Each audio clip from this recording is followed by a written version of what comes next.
Let's check the crypto markets and see how things are going today. Alrighty.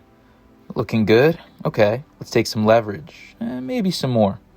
Let's bump it up to over 100. That should be good. This isn't gambling, right? No, it can't be. Alright, so let's get everything set up. Send it. What?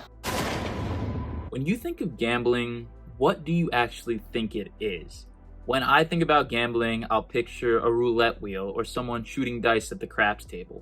But there's actually a few things out there that are technically considered gambling that I was doing for a very long time, and I actually didn't consider them to be gambling until after the fact when I really thought about it. There's a few things like that out there, and you might actually be pretty surprised when I list off these 5 things that are technically gambling. Now, I think that the place that we should start is defining what gambling actually is. And we can take one of 2 definitions. We have the dictionary definition and the definition used by 12-step support groups. The dictionary definition is to play games of chance for money, but that's a little bit vague. When we take the 12-step support group definition, that gambling is any betting or wagering for self or others, whether for money or not, no matter how slight or insignificant, where the outcome is uncertain or depends upon luck, chance, or skill, that gives a little bit more detail. And we're going to be using that secondary definition of gambling to define what gambling is in the context of this video. My name is Rob, and I'm a recovering compulsive gambler. I made my last bet on November the 12th of 2022, and since then, I've made it my mission to come online and help people to learn more about gambling, gambling addiction, and to get into recovery for a gambling addiction if you decide you want to quit. If you're interested in any of those topics, I ask you to please smash that subscribe button and stay up to date on the content that I release here. I work really hard to put these videos out so that you're better educated and can live a happier and healthier life. So now let's get into the very first thing that is technically gambling, but you might not have thought about it that way. And let's start with the thing that I used in the intro to this video, cryptocurrency trading. Now, not all types of cryptocurrency trading will be considered gambling. The idea that you buy an asset and then hold it for a long time hoping that it appreciates in value is not new. This is something that's been around for a while and is generally accepted as a good use of your money. Now, whether or not cryptocurrency is seen on the same level depends on who you are as a person and your knowledge base about crypto itself. So the argument could be made about whether or not that's gambling. But this idea that you can use leverage to trade perpetual futures on crypto is absolutely gambling. When I was trading cryptocurrency, I would use sites like PancakeSwap, and I would use leverage to get as much money involved as possible. Now, the danger in using leverage is that you can get liquidated. So you're risking your money to have access to slightly more money so that you can risk it to make money. Does that make sense? Because it sounds ridiculous when you say it like that.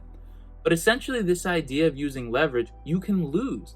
When you're holding an asset and having it appreciate over a very long time, that means that it can go up and down in value and you can wait out the storm until the end. But with leverage, if you run out of collateral, you'll get liquidated. And at that point, you'll actually lose your initial investment with no chance of it ever regaining value. That is the danger of it. And essentially, it's gambling. I mean, how many people out there are actually studied experts at trading perpetual futures of cryptocurrency? I'm gonna guess very few. And even those people probably won't be profitable in the end because it's the same trend as with our second thing that's actually gambling that we're gonna get to in a minute. When you are trading cryptocurrency with the intention of making a quick profit, trying to double or triple your money, and using leverage to extend yourself beyond your means with the chance of being liquidated, that's absolutely gambling. You're taking a risk to try to make more money, and you can get burnt. I got burnt so many times when I was trading crypto that it was laughable. And honestly, I was so involved with it because I was doing a lot of my gambling on crypto casinos and getting the withdrawals and thinking, oh man, I can make money doing this too. It's all a trap, guys, and you're gonna eventually get burned. So be safe if you're playing with any of this stuff because that's what you're doing. You are gambling, you are playing. And if you're someone like me, gambling at all is never the answer. You have to know yourself. Now, the second thing that I alluded to previously is trading stock options. That is absolutely gambling. The original intention of stock options was to give employees an incentive to stick around at a company. Now, I don't know how many people are buying stock options that actually work for the company that they're buying the option of. But the secondary reason is to hedge your pre-existing positions against market fluctuations in the short term. The way that people are buying options now typically tends to be naked options or some type of spread, which means that they are basically gambling on the rise and fall of the market, typically on a very short time frame. If you're familiar with Wall Street bets, That's pretty much how everyone makes and then loses their fortune on that. They buy really short-dated options that turn around and decay very, very quickly. So it's either a big win or a total flop. And when you're doing any of this, it's essentially that you're looking to hit a home run or a strikeout, which reminds me a lot of gambling. It goes along the same concept of cryptocurrency in that if you were going to buy and hold something for a very long time, cash in on the dividends, hold it through market fluctuations, this would be something that would be long-term investing. But the way that people trade options is that they're looking for that quick hit, or they're looking for a quick in and out to try to make a buck. And that is a very dangerous thing, which is why most people that do trade options end up losing money. If you didn't know, 99% of day traders will lose money in the long term. But I see why it's an alluring and tempting thing. It's the same as gambling. The promise of quick riches by doing nothing but sitting on your couch and watching the markets, even watching Bloomberg and seeing the news about the markets and feeling like you're accomplishing something. It's something that I did all the time. I would trade stock options constantly. And whenever a FOMC meeting would come around, I'd be sitting there waiting to hear every single word that this guy was going to say that would swing the market up and down, even though I was already locked into my positions and it didn't quite matter. But hey, not everyone's going to listen to the words I have to say here today, but I just want you to know that if you feel like you're trading in a high-risk way, it's probably closer to gambling than you had ever thought. It probably is gambling. The third thing that is technically gambling that a lot of people don't view that way is fantasy sports. I mean, I got involved with gambling when I was 18 through daily fantasy sports. You're constantly immersing yourself in statistics, scores, player reactions, live updates about players. You're getting so deeply involved in the action, and you're one click away from the sportsbook if you're using an app like FanDuel or DraftKings. You're one click to go over to start making sports bets as soon as you're 21. And if you're familiar with gambling addiction, most people that get addicted started much younger than the legal age by finding some kind of avenue to place a bet. Now, the reason that fantasy sports falls into the category of gambling is because it is betting money on a contest. They get away with it legally by calling it a sweepstakes or a contest, but essentially it's just betting on player props with a little bit of competition to it.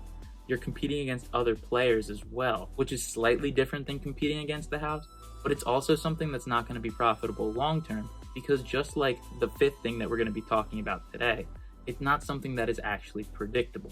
There's so much randomness within sport that you might think because you know a lot about it, you're going to do well gambling on it, but you're really not. There's too much randomness to ever keep track of what's going on. And anyone that tells you something different is either a scammer or an entertainer at best.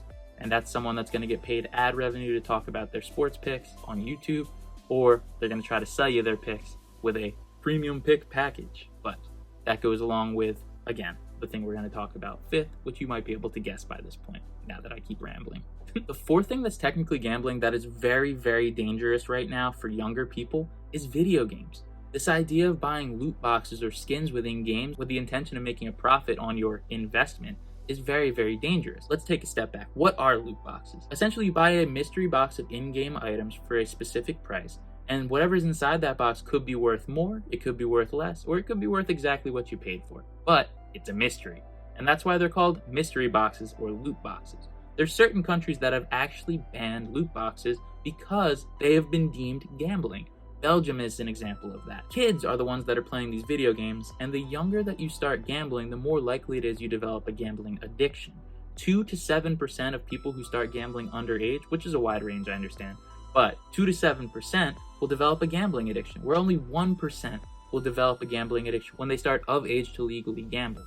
That means we have to be very cautious of what we're allowing kids in our youth to play. And if there's games that are essentially just gambling morphed into a different form so you don't notice, that's very, very dangerous.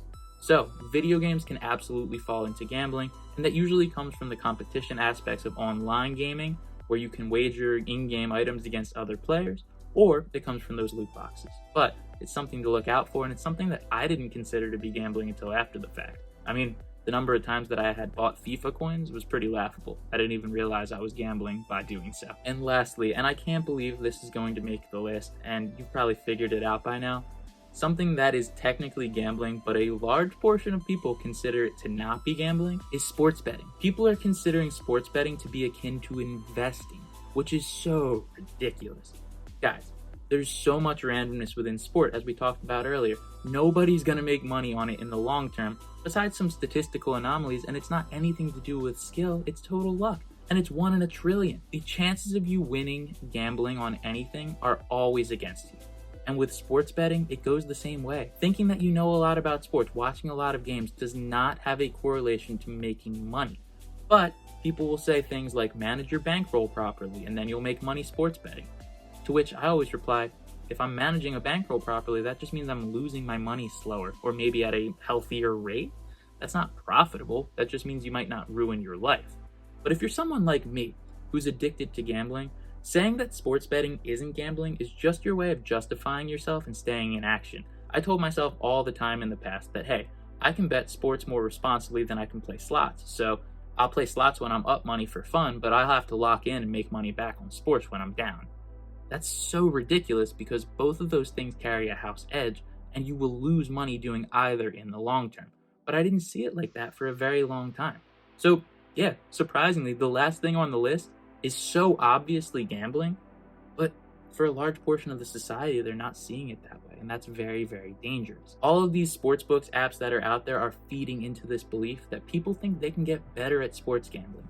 Let me finish this video by telling you there is absolutely, and I mean absolutely, zero skill involved in sports betting.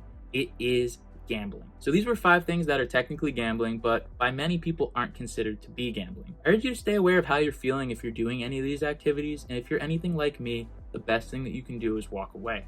If you're looking to get into recovery for a gambling addiction, check out the description below. I've linked a PDF filled with free resources for you to check out to start your recovery journey today. Thank you for watching this video. Please leave a thumbs up if you enjoyed it, and share this with anyone that you think might benefit from what we had to say today. I know that we can keep living a happy and healthy life. All of that happens one day at a time.